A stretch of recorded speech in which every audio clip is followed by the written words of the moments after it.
Quickie Chat with RoRo and Chris live at the Matt dressing room. It's actually we're in the oh my God, what's going on? We're at the Charles Anthony Suite at the Metropolitan Opera. Hey, look at that. We have 100 viewers. No, it's gonna. I just took up the one. This is 0. No, they're gonna watch it later. Anyway, so Chris and RoRo, we have a special guest right here, Patrick Arfizzi. Yeah. Oh, I had to By the way, we are live in. Do you know that we're live in Sirius XM Radio We are today? live in Sirius XM Radio. It's I don't know if it's free or not because I tried to put like a link. It's serious. The Toll Brothers is free. The Toll Brothers. Okay, just a quick. The Cast of TOSCA. Oh, look at that. Alexandra Kurcha. Oh, look, I changed the name there. Michael Fabiano as Cabaradossi. George Ganitze. Yeah, joins us. Yay. And Patrick Arfizzi right here. Sacrosanct Kevin Short. And I said Antonio. That's like Angelo. Antonio is in Merge Figure. Yeah. Rodel Roselle, Christopher Joe, and Paul Corona. Conducted by none other than Ritzy, a David McVicker production. Just to let you know, upcoming Final Lady Macbeth this Friday at 7:30 and live HD broadcast of Medea and Select Theaters. Yes! All right, and before we, of course, let's start our show with, what are we going to start the show with? We're going to start the show with Joke of the Day. Thank you, Patrick. Thank you. He says thank you. He doesn't mean it. He means it. He does not. Does he mean it? He means it. Anyway, so our joke of the day is, okay, joke of the day. The first one is, the joke of the day, we have two. The first joke of the day is, what is going on? How come I can't? There you go. I can't show this. What's going? There you go. The first joke of the day is from my husband, Stephen Hunter. All right. How do you fix a hole in a jack-o'-lantern? Don't read the right part. I didn't read it yet. How do you fix it? With a pumpkin patch. Oh. Yay! Yeah! Thank you. That was our first joke of the day. And we have our second joke of the day. Oh my God, this is funny. This is from Chris Job right here. When does a joke become a dad joke? I love this one. When does a joke become a dad joke? When it becomes a parent. Yay! Again, that was our 2 of our joke of the day. Now we are going to talk about pet peeves. Oh, yeah. So I'll start because, you know, it's nice to end with a handsome face. This is just, you know, I don't know. This is shabby. So, all right. My pet peeve. The pet peeve, bro. RoRo's pet peeve. Pedestrians not stopping when sirens are present. Have you seen that? Yeah. Do you stop?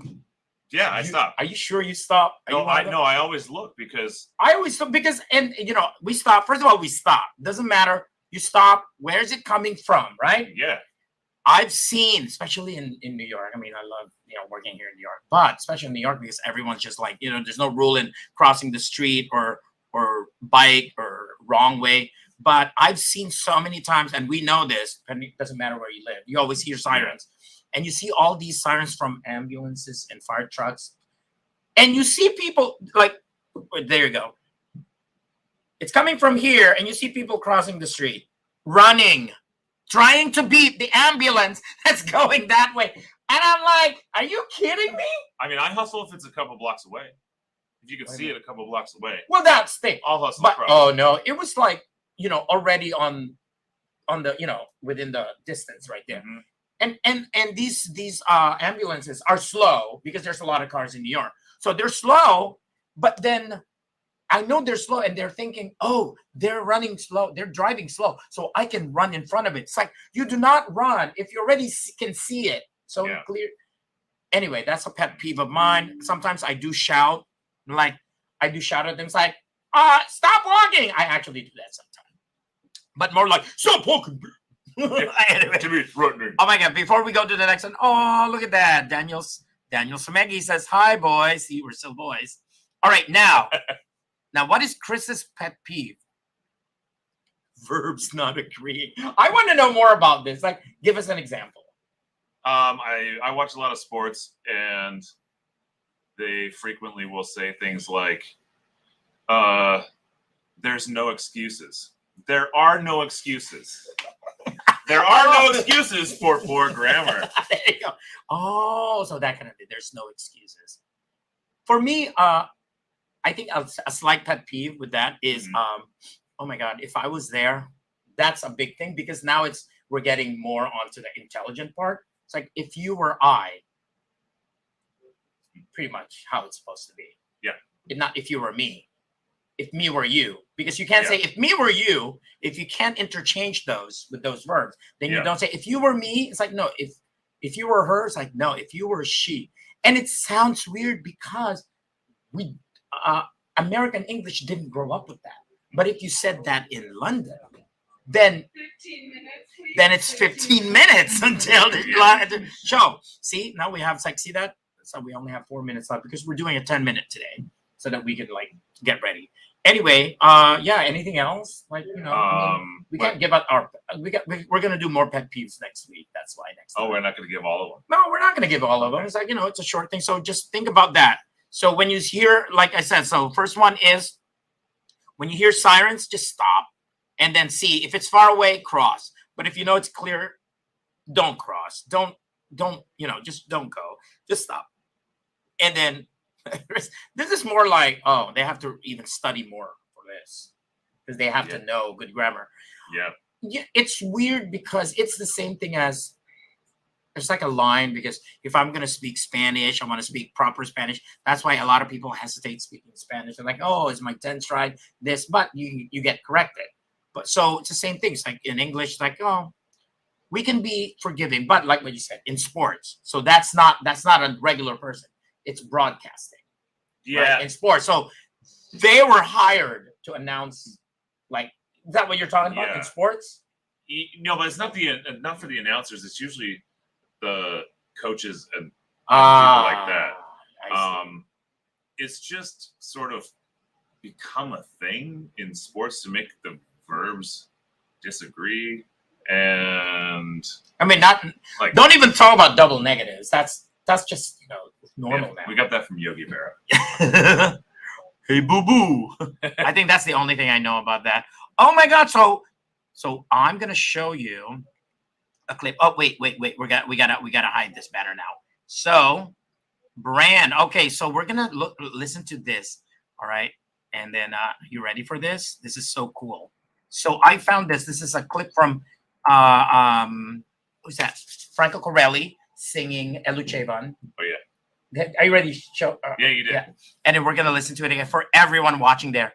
And listen to it's just a very short clip that I'm gonna play, and you're gonna see us on the other side of that. Oh yeah, you go on that side.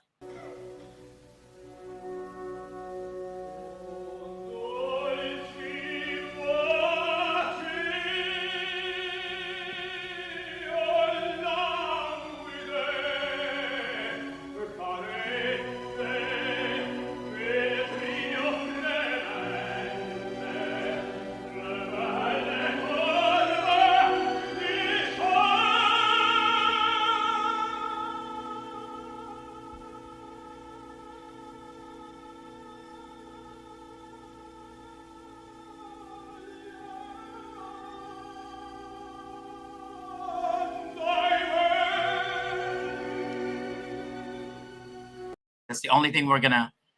11 seconds. He said 11 seconds. That's amazing. And that was live, by the way, live in New York. That was live in New York with Grace Bumbry, conducted by James Levine. So that was live. That was not pre-recorded. And all I can say about that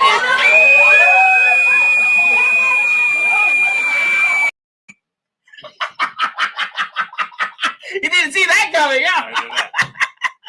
Anyway, thank you guys for joining us in this very, very short.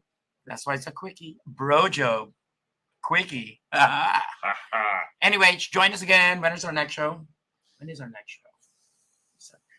Just a second, guys. Monday night. So join us again Monday night, 7:30. So it'll be like 8:25. So another 10 to 11 minutes. 8:25 p.m. Eastern on Monday for another bRo-Job Quickie Chat with Chris and RoRo. Take us away again, RoRo.